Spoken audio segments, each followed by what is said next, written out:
L-MCAST organizzat il-5 edizzjoni ta' Research and Innovation Expo fejn ġew diskussi proġetti ta' riċerka u innovazzjoni li ġew konklużi fil-passat u anke dawk ir-riċerki li għadhom għaddejjin. Il-prinċipal tal-MCAST James Calleja spjega kif illum il-ġurnata m'għadix tista' ssir id-distinzjoni bejn ix-xogħol tal-id u dak tal-moħħ. Hekk kif it-tnejn iridu bil-forsi jimxu pass pass flimkien sabiex ix-xogħol li jsir ikun tal-aqwa kwalità. NetNews kellem mad-direttriċi ta' riċerka Lorna Bornici li spjegatilna aktar dwar ix-xogħol ta' riċerka li qed issir fl-MCAST. Mela r-riċerka evolvit ħafna tul daħal l-aħħar snin. Qegħdin nagħmlu riċerka li ovvjament tolqot kemm l-industrija u kemm ukoll il-problemi li qed niltaqgħu magħhom fis-soċjetà.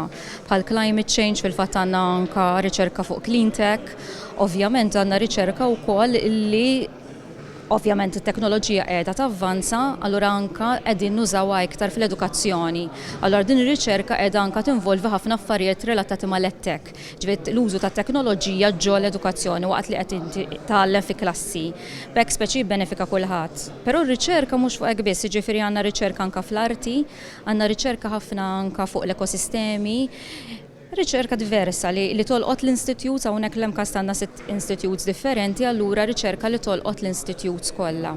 Bonici qalet li r-riċerki ferm importanti fejn preżentament hemm mal-20 preżentazzjoni ta' proġetti fil-livell ta' dottorat. Hija importanti għal ġiex raġunijiet maġġuri.